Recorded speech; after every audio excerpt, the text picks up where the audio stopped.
Hi guys, Ate Kate here, and it's our 6th day.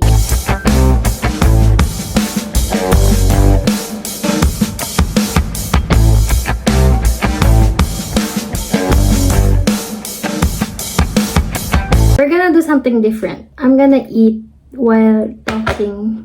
It's mga 4 p.m. Ito yung lunch ko, 4 p.m. Dahil hindi ako gutom much. So, ngayon pa lang ako nagutom. And we're gonna talk about Jeremiah chapter 1 verse 7 to 10. I like egg. Ooh, sarap! Medyo half-cooked pa siya, pero mukha siyang masarap. Yes! Thank you so much for this food. I pray this will be nourishment for my body. And I pray na mabusog ako. Magkaroon pa ako ng maraming masasarap na pagkain someday. And also, gusto nyo rin po yung pagkain na kakainin namin na word ninyo. And I pray na marami kaming matutuhan. Kayo po magsalita at wag ako. In Jesus Christ's name we pray. Amen. Tadakimasu! Sobrang sarap! Nagawa na ba na ito kumakain habang nagsasalita? Parang ang hirap naman. I have natto here. Maraming Filipino for sure yung mawiweirdan sa taste nito. Pero nasanay na ako sa natto. It's really weird, guys. Itong kimchi. This is also good for your gut, for your digestive system. If I'm not mistaken. Parang hindi na ako titigil nito kumain. So, basahin natin. Jeremiah chapter 1 verse 7 to 10. But the Lord said unto me, Say not, I'm a child. Thou shalt go to all that I shall send thee. Whatsoever I command thee, thou shalt speak. Be not afraid of their faces, for I am with thee to deliver thee, saith the Lord. Then the Lord put forth his hand and touched my mouth. And the Lord said unto me, Behold, I have put my words in thy mouth. See, I have this day set thee over the nations, and over the kingdoms to root out, to pull down, and to destroy, and to throw down, to build and to plant. This word is very special for me, because I am young, and I am trying to share the word of God. And actually, I'll be honest with you, mga 1 month pa lang ako nag-share ng Word of God sa internet ng tuloy-tuloy. And ang daming palang mga haters, ang daming mga critics and everything. Nakaka-stress sila. Pero, okay lang.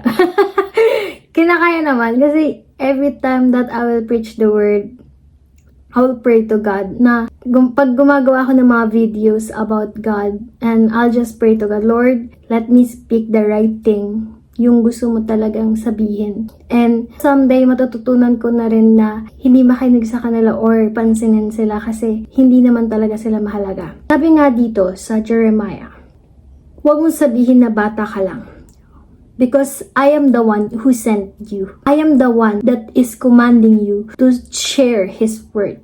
And whatsoever I want you to say, you should speak it. I don't know who is this for, but God is telling someone, speak, share, disciple, because this is what the world needs right now. The world needs healing. The world needs Jesus Christ. Who else will tell the world who they need? And it's us, Christians. Kailangan nating i-share yung salita ng Diyos sa mga taong nangangailangan ng pag-asa, sa mga taong punong-puno ng pain, sa mga taong nahihirapan sa kanilang mga buhay ngayon. They might not know God yet, or they know God, they knew God, but they forgot about God. As Christian, it is our duty, it is our honor, it is our reason why we are here. It is to share His word to other people. Pwede po bang kumain ako?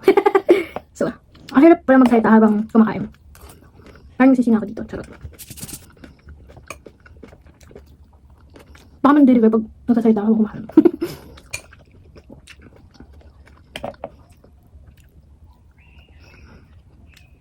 And what does God say? Be not afraid of their faces, for I am with thee to deliver thee, saith the Lord. Be not afraid. Huwag kang matakot sa mga haters. Ignore them. Tell everyone What is God's love? Why do we need to know Jesus? Be not afraid because hindi ikaw yung magsasalita, kundi ang Panginoon yung magsasalita sa pamamagitan ng iyong mga bibig.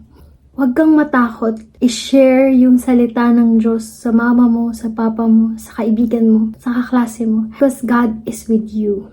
And He will never leave you. If you are doing it for Him, if you are doing it for the Lord, then why would God not help you, right? Sabi niya, then the Lord put forth His hand and touched my mouth. And the Lord said unto me, Behold, I have put my words in thy mouth.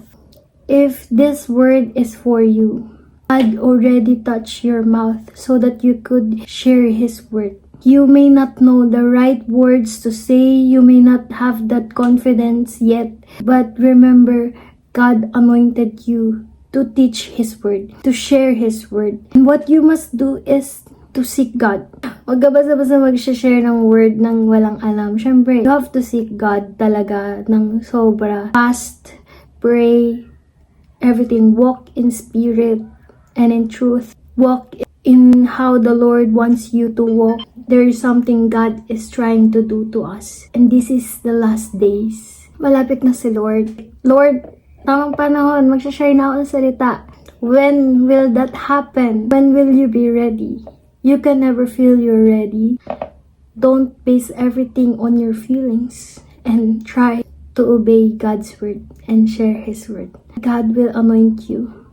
Let's pray. Jesus, I pray na i-share namin yung salita mo. Kahit na nahirapan kami sa aming mga sarili, ikaw yung maging kalakasan namin. Our weakness, you will be our strength, O God. Jesus Christ's name, O God, help us to share your word. Do not let us to become afraid of their faces, nor be afraid of what we're gonna speak to them. Lord, provide for us. Say and tell us, tell us what to say to them.